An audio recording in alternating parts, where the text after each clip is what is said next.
প্রিয় উপস্থিতি, আল্লাহ রাব্বুল আলামিন বলেন ওয়াকাদা রাব্বুক, তোমাদের রব তোমাদের মালিক তোমাদের উপরে অত্যাবশ্যকীয় করে দিয়েছেন আল্লাহ তা'বুদু ইল্লা ইয়্যা, শুধুমাত্র কেবলমাত্র তারই বন্দেগী, তারই গোলামি, তারই সামনে মাথাকে নত করতে হবে। এরপরে ওয়াবিল ওয়ালিদাইনি ইহসানা, তোমরা তোমাদের পিতামাতার প্রতি ইহসান করবে। পিতামাতার প্রতি কি করবে? ইহসান করবে। ইম্মা ইয়াবলুগান্না ইনদাকাল কিবারা আহাদুহুমা আও কিলাহুমা, যদি তাদের মধ্য থেকে একজন কিংবা উভয়জন যদি বেঁচে থাকে, উফিউ ওয়ালা তানহারহুমা, এমন কোন আচরণ করা যাবে না, এমন কোন ব্যবহার করা যাবে না যে তোমার ব্যবহার পেয়ে উফিউ, তারা ইস বা উফ এরকম কথা বলতে বাধ্য হয় যে আমার সন্তান, আমার ছেলে, আমার মেয়ে আমার সাথে এমনটা করলো। আকুল্লাহুমা কাওলান কারীমা, সম্মানজনক কথা তাদের সামনে মাথা ঝাঁকিয়ে চোখ রাঙিয়ে কথা বলা যাবে না। এরপরে যদি তারা দুনিয়ায় বেঁচে থাকে, তাদের জন্য দোয়া, তাদের জন্য খেদমত। আর যদি মারা যায়, বলো ওকুল রব্বির হামহুমা কামা রাব্বায়ানি সগীরা, এ মাবুদ, স্নেহের করে আমাকে লালন পালন করেছিল আমার পিতামাতা, আল্লাহ তাদেরকে তুমি জান্নাত দিয়ে তাদেরকে তুমি লালন পালন করো। জোরে বলেন সুবহানাল্লাহ। এই হলো আয়াতের সরল অনুবাদ। যে হাদিসটা আমি পড়লাম আবু হুরায়রা থেকে বর্ণিত হাদিস। নবীজির কাছে জিজ্ঞেস করছে, মান আহাত্তু বিহুসনি সাহাবাতি, আমার পিতামাতার সামনে তাদের ব্যাপারে আমার হকটা কি? নবীজি বললেন, ক্বালা উম্মুকা, খেদমত করবো কার? ক্বালা উম্মুকা, তোমার মায়ের। ক্বালা সুম্মা মান? ক্বালা উম্মুকা, তোমার মায়ের। ক্বালা সুম্মা মান? ক্বালা উম্মুকা, তোমার মায়ের। ক্বালা সুম্মা মান, এরপরে কার? নবীজি বলেন ক্বালা আবাকা, তোমার পিতা। জোরে বলেন সুবহানাল্লাহ। মায়ের কথা নবীজি কয়বার বললেন? তিনবার বলে। বাবার কথা কয়বার বললেন? একবার বললেন। এখন আসুন দুনিয়া মা এবং বাপ কি জিনিস, এর উপরে একটু কথা বলে আমরা শেষের দিকে যাই। সেটা হলো এই, সন্তান মায়ের কাছ থেকে যেভাবে লালিত পালিত হয়, এই দিন কোনদিনকে শোধ করা যাবে? কতবার শোধ করা যাবে? কোনদিন শোধ করা যাবে না। এক ছেলে তার মাকে বলছে, মা তুমি আমাকে 10 মাস 10 দিন পেটে ধারণ করেছো, অনেক কষ্ট করে ডেলিভারি করেছো, আমাকে দুনিয়ায় বড় করার জন্য যা কিছু করার দরকার সবকিছু করেছো মা, আমি তোমার ঋণ পরিশোধ করতে চাই, আমি তোমার ঋণটা আদায় করতে চাই, আমি কিভাবে তুমি তোমার ঋণ আদায় করবে, তুমি খুশি হবে? মা তুমি বলো। মা সন্তানের দিকে তাকিয়ে চোখের পানি ছেড়ে দিল আর বলল, বাবা তুমি আমার ঋণ আজকে পরিশোধ করতে চাও, আমার ঋণটা তুমি পরিশোধ করে দিতে চাও, বাবা কি তোমার কাছে চাইবো? কোথায় যাচ্ছ এখন? সন্তান বলে, মা বাজারে যাচ্ছি। মা বলল, বাবা বাজার থেকে তুমি আমার জন্য একটা জিনিস কিনে নিয়ে আসবে, সেটা হলো একটা পাকা কলা। সন্তান বলল, মা তুমি আমার কাছে চাইবা, আর কি আর চাইলে? শুধু একটা জিনিস তুমি চাইলে, একটা কলা, এর চাইতে আর কিছু তুমি তোমার কাছে চাওয়া পাওয়া নাই আমার কাছে। বলছে, মা ঠিক আছে তাই নিয়ে আসবো। একটি কলা নিয়ে আসলো। কলাটা নিয়ে আসার পরে বলছে, বাবা কলাটা আমার হাতে দাও। মা নিজে রাখলো কলা। সন্ধ্যা যখন হয়ে গেল, তারপরে খাওয়া দাওয়া শেষ হয়ে গেল।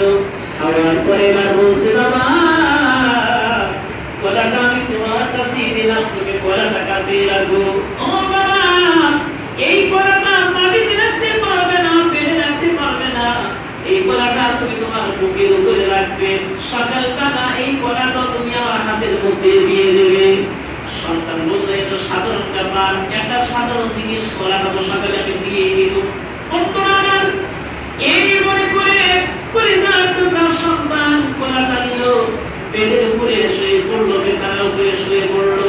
কলাটা যখন বুকের মধ্যে নিয়ে রাত যখন কাটাচ্ছে, চিন্তা করলো কত রাত ঘুমিয়ে যায়, কত রাত ঘুম করে আজকে ঘুমিয়ে পড়বো না।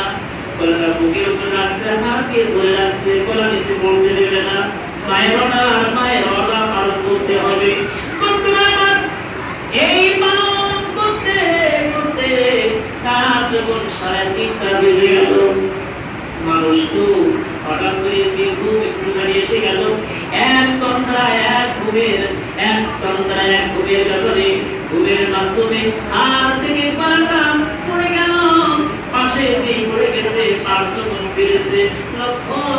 থাকে গলাটা আসতো না, এই গলাটা চেপে গেছে, গলা নাই চেপে গেছে।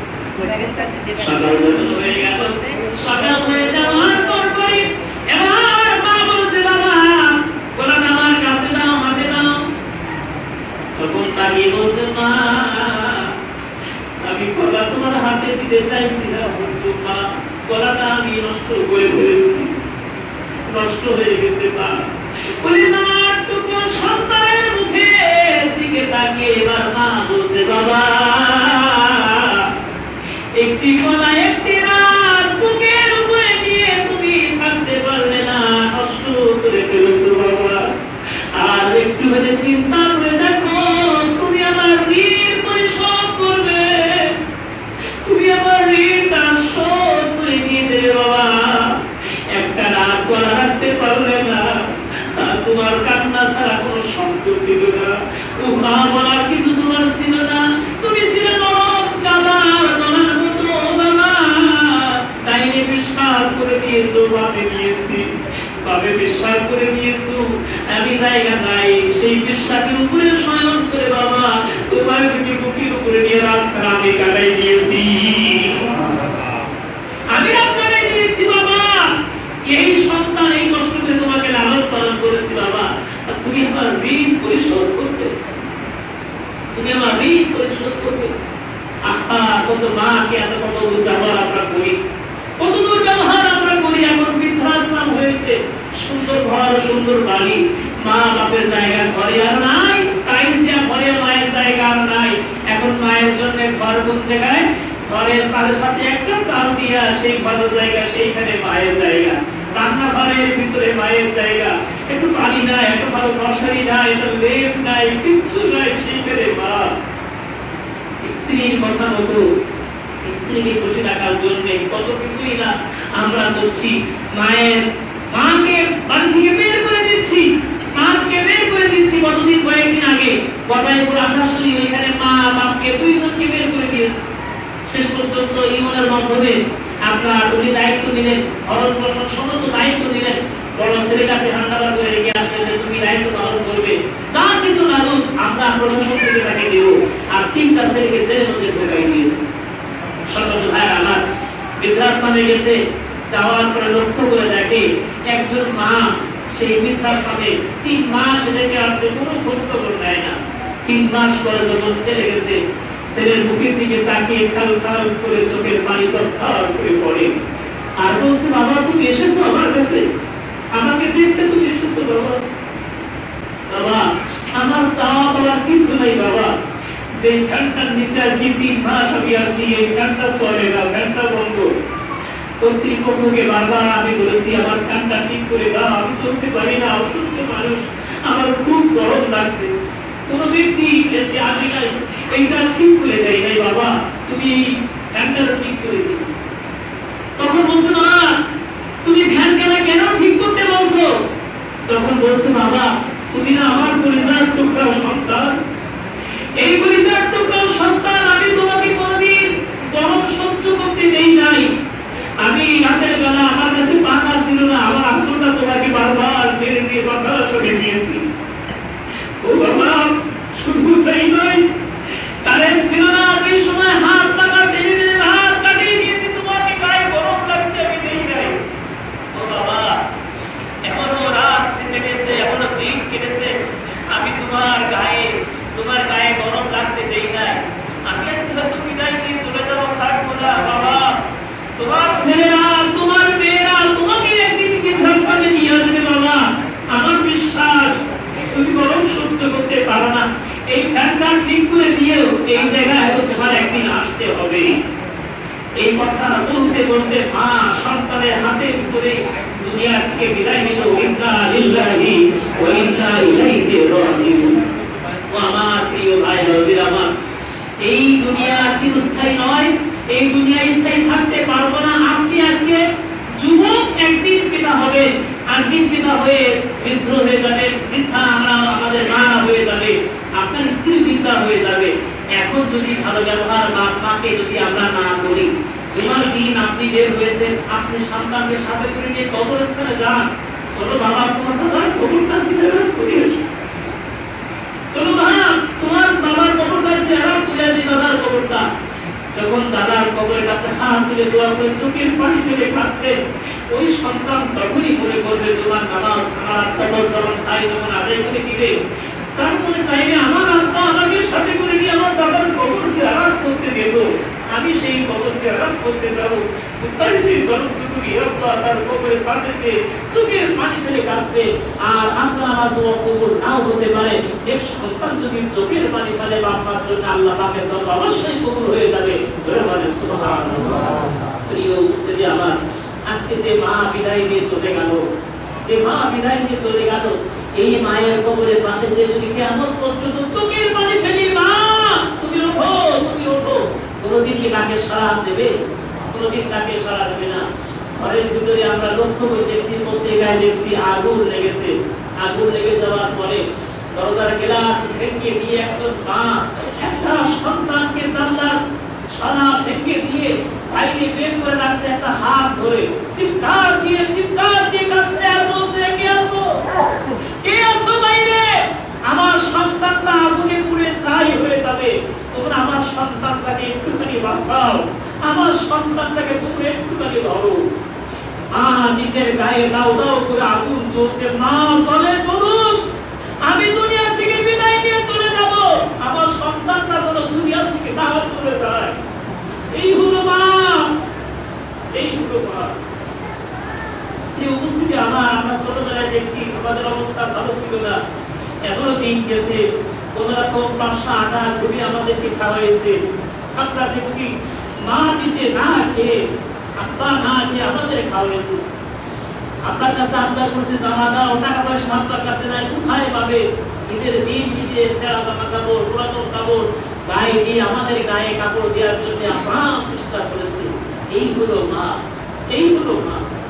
সর্বত উপস্থিতি, ডাক্তার কাছে সিজার করার জন্য গেছে, ডাক্তার সাহেব বলেছে এমন অবস্থা এই রোগীর এই পেশেন্টের, যদি আমরা রোগী বাঁচাইতে যাই তাহলে সন্তান বাঁচবে না, সন্তান যদি বাঁচাইতে যাই মা হয়তো বাঁচবে না।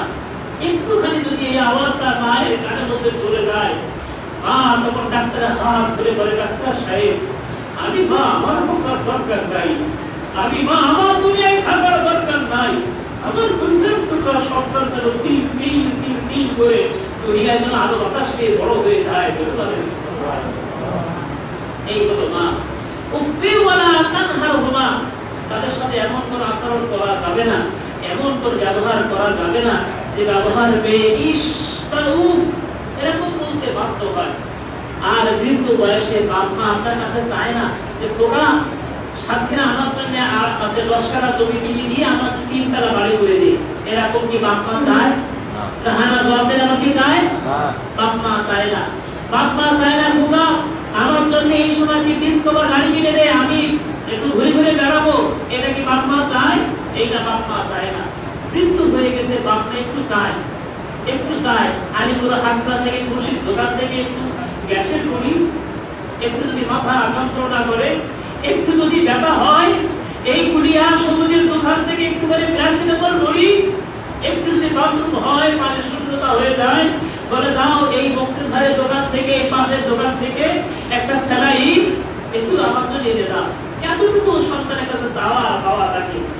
ওই চাওয়া পাওয়ার সাথে যদি আপনি সম্পৃক্ত না হতে পারেন, ওই চাওয়া পাওয়ার কাছে আপনি যদি সঁপে দিতে না পারেন নিজেকে, তাহলে বুঝতে হবে আপনি প্রাপ্ত সন্তান, আপনি সন্তান হওয়ার মতো যোগ্যতা আপনার হৃদয়ের মধ্যে নাই। কথা গান ঠিক। এই উপস্থিতি আমার আপনার করে বলবো, বিনয়ের সাথে আমি বলতে চাই, এই জন্য বাপ মা যাদের বেঁচে আছে প্রাণ করে খেদমত করবো, তাদেরকে কষ্ট দিব না। রাজি আছি ইনশাআল্লাহ? হাত তুলে দেখেন, রাজি আছি ইনশাআল্লাহ? আল্লাহ পাক সবাইকে কবুল করুন। এবার বাপ মা যাদের চলে গেছে, আজকে যে ভাইয়ের মা চলে গেছে, এবার আমরা যারা আসছি এখানে অনেকের মা নাই, অনেকের আব্বা নাই, দুনিয়া ছেড়ে বিদায় নিয়ে চলে গেছে, তাদের জন্য চোখের পানি ছেড়ে আল্লাহর কাছে কান্না দিয়ে কাঁদবো, বলবো মাবুদ আমার মা আমার আব্বা আমাকে কত কষ্ট করে লালন পালন করেছে, মাবুদ তাদেরকে তুমি কষ্ট দিও না, তাদেরকে তুমি বিপদে ফেলাই না, তাদেরকে তুমি রব্বুল আলামিন আঘাত দিও না, জান্নাত দিয়ে তাদেরকে তুমি শান্তিতে রাখো। জোরে বলেন সুবহানাল্লাহ। সম্মানিত উপস্থিতি আমার, এই আবদার আমাদের কাছে সবার কাছে আমার থাকবে। আরেকটা আবদার হলো এই, আরেকটা আবদার হলো এই, আমরা আমাদের সন্তানকে সুশিক্ষায় শিক্ষিত করার জন্য, তাদেরকে পিতা মাতার খেদমতকারী হিসাবে গড়ে তোলার জন্য ইসলামী নৈতিকতা শিক্ষা আমাদেরকে দিতে হবে। তাদেরকে শিক্ষার পাশাপাশি এমন শিক্ষা দিতে হবে যে শিক্ষার মাধ্যমে পিতা মাতার খেদমতকারী হয়, যে শিক্ষার মাধ্যমে আধুনিকতার এই ছোঁয়ার মধ্য থেকে পরকালীন পথের প্রতীক হয়। এমন সুসন্তান যদি তৈরি করতে না পারি, তাহলে ঐশীর মতো সে বাপকে হত্যা করবে, মাকে হত্যা করবে, মদের বোতল নিয়ে বন্ধুর সাথে গাড়ি থেকে বের হয়ে যাবে, পুলিশে গ্রেফতার করে তাকে ফাঁসির কাস্টে ঝোলাবে। এমন কুসন্তান আমাদের সমাজের মধ্যে হতে পারে, এখনো ঢাকার সমাজের মধ্যে আছে কিনা না? আজকে সন্তান কোন লক্ষ্য করে দেখেন, বাড়িতে মাকে খুঁজে পাওয়া যাচ্ছে না। কিছুদিন পরে আশপাশের লোকজন মাকে যখন খুঁজে পায় না, জিজ্ঞেস করে তোমার মা কোথায়? অমুক আত্মীয়ের বাড়ি। কোন জায়গায় তোমার মা? অমুক আত্মীয়ের বাড়ি। খোঁজ পাওয়া যায় না। লক্ষ্য করলো আস্তে আস্তে করে 3 মাস পর যখন গোয়েন্দা তারা তদারকি করছে, লক্ষ্য করে দেখছে বাড়ির ডিপ ফ্রিজ, এই বাড়ির ডিপ ফ্রিজের ভিতরে মায়ের গলা কাটা, মায়ের হাত কাটা, মায়ের কণ্ঠ বিখণ্ড করে সন্তানকে ডিপ করে কোষ রাখার মতো ডিপ ফ্রিজের ভিতরে মাকে চেপে রাখছে। এই যে অবস্থা, সন্তানের হাতের মার খেয়ে পিঠ ভেঙে গেছে, 5 লাখের হাত ভেঙে গেছে, আঘাতের পর আঘাত পেয়েছে। এমন রেকর্ড আমাদের সমাজে আছে কিনা নাই? কথা আছে কিনা নাই? এই রেকর্ড আমাদের ভাঙতে হবে, রেকর্ড না করে হবে না। এবং আমরা যারা পিতা আছি, সন্তানের প্রতি বাপ মা যেমন হয়, ঠিক তেমনি পিতা মাতার প্রতি সন্তান তেমন হক আছে। আমার এই পিতা হয়েছি বলে যেমন তেমন ব্যবহার সন্তানের সাথে করব, তার অধিকার আমি বঞ্চিত করব, তার সন্তান থেকে আমি মাহরুম করে দেব, এমনটা না। তার প্রতি স্নেহশীল, তার প্রতি ভালোবাসা, মায়া, মমতা যেমন দেওয়া দরকার, শরিয়া যেমন বলে তেমন তাকে দিতে হবে। তাহলে উভয়ের মধ্যে মায়া, মহব্বত এবং হকটা আদায় হয়ে চলবে। আল্লাহ পাক সেই তৌফিক আমাদের সকলকে দান করুন। আমরা লম্বা করবো না, যেহেতু জুমার পরে লম্বা করলে মানুষের কষ্ট হবে। আর ক্ষুধার্ত অবস্থায় আলোচনা মানুষের কাছে কেমন বা লাগে আমরা নিজেরাই জানি। আসুন আল্লাহ পাক আমাদের সবাইকে জানো যে কথাগুলো আমার ভাইদের আলোচনা করেছেন, আমি মুক্তাসার সময় যতটুকু কথা বলেছি, আমি সহ আমাদের সবাইকে যেন আমল করার তৌফিক দান করেন। এবং যে মা আজকে বিদায় নিয়ে চলে গেল, সে মায়ের রুহের মাগফিরাতের জন্য যে সদকা, যে দান, আল্লাহ পাকের দানের বদৌলতে যেন রব্বুল আলামিন তাকে ক্ষমা করে দিয়ে যায়। আমরা সবাই বলছি আল্লাহুম্মা আমিন। মানুষ মারা যাওয়ার পর 3টা আমল চালু থাকে। কয়টা আমল? 3টা আমল। এমন নেক আমল যে করেছে, যে আমলটা দুনিয়ার চালমান, রাস্তা করে দিল, মসজিদ তৈরি করে দিল, একটা গাছ লাগিয়ে গেল, পুকুরে শান তৈরি করে দিল, তারপরে মাদ্রাসায় টাকা পয়সা দিল, বাচ্চাদেরকে লালন পালন করার জন্য খরচ করলো, লাঠি মাদ্রাসায় কিছু জমি দিল। এরকম যে দান, চলমান দান, এটা তার চলতে থাকে। এমন শিক্ষা, যে শিক্ষা সে নিজে শিক্ষা অর্জন করে অপরকে শিক্ষা দিয়েছে, আরেকজনকে শিক্ষা দিয়েছে। এই যে শিক্ষা চালু আর চালু, এই সন্তান, এই যে দোয়া তার চলতে থাকে। আর এমন সুসন্তান, যে সন্তান তার জন্য দোয়া করে, সন্তান 5 ওয়াক্ত নামাজি হয়, তাস খেলে না, বিড়ি খায় না, গাঁজা খায় না, দাবা খেলে না, তারপরে অনৈতিক কাজে সে লিপ্ত হয় না, এই নেক্সট সন্তানের দোয়া তার জন্য চালু হয়ে থাকে, চলতেই থাকে। এর জন্য মারা গেলে পরে আমরা কি করব? দোয়া এবং তার জন্য দান। দোয়া আর দান, এই 2টা জিনিস আমরা তার জন্য করবো। করলে পরে সেই সন্তান, সেই পিতামাতার জন্য সদকা হয়ে যাবে। আল্লাহ পাক সেই তৌফিক সকলকে দান করুন। আমরা সবাই বলছি আল্লাহুম্মা আমিন। আল্লাহ